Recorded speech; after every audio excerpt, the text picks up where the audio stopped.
4 फरवरी 2026 से भगवान 14 अध्याय का 4 नंबर श्लोक में कह रहे हैं। क्या कह रहे हैं पता है?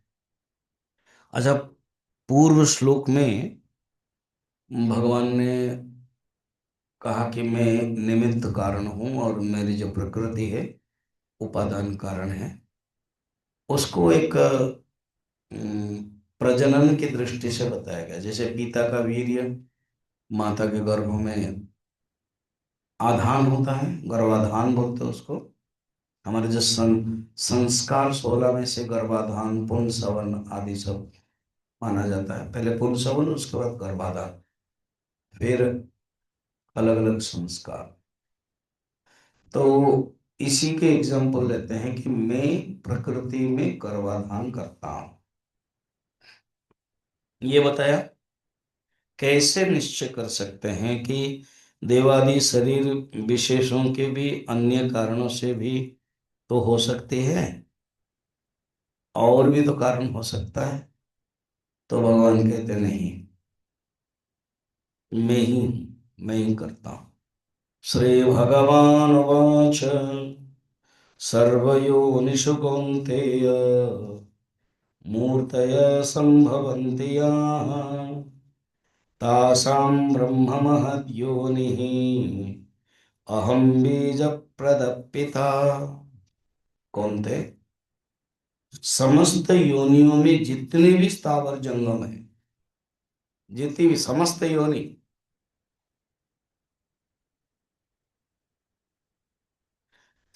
योनि में स्थावर जंगम भी जितने हैं। स्थावर अचर, जंगम चर, स्थावर निर्जीव, एंड जितने भी है। हाँ, तो जानो, जितने भी योनि हैं, इवन भागवत में पुराणों में अनेक प्रकार के सब योनियां बताए गए हैं। सर्ग के 10 प्रकार के सर्ग बताया। सब कुछ जितने भी है, हम्म, यह मूर्तयः, जितने भी आकार होते हैं, उसका जो कारण है वो प्रकृति है। देखो, भगवान शुरू करते हैं प्रकृति के ही 3 गुण ने, इसलिए यहां से इंट्रोडक्शन देते हैं। और एक महद योनि शब्द तीसरे श्लोक में भी बताया और चौथा श्लोक में भी, दोनों। तो महद योनि का अर्थ प्रकृति।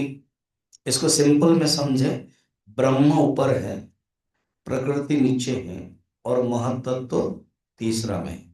तो ब्रह्म और महतत्व के बीच में है, इसलिए महत ब्रह्म। और वो जो प्रकृति है महान भी है और सबसे बड़ी भी है, इसलिए महत ब्रह्म।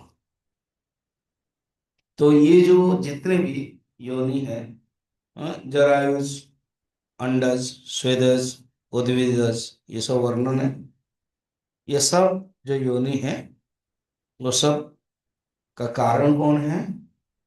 वो प्रकृति है, उपादान कारण है। और निमित्त कारण भगवान, मैं हूं। अहम बीज प्रद, जैसे एग्जाम्पल से समझाते हैं, बीज देने वाले, बीज प्रद पिता। अच्छा, क्षेत्र में उसके पहले अध्याय था ना, क्षेत्र क्षेत्रज्ञ। कोई खेत में बीज डालेंगे तभी तो होगा। तो जब प्रकृति वो क्षेत्र है, जरायु जी है, माता रूप, और जो परमात्मा है वो देने वाले हैं, बीज प्रद। तो परमात्मा के ही पिता रूप ईश्वर और माता रूप प्रकृति की कृपा से ही संभव है, नचेत नहीं। बाकी ये जो वर्णन है,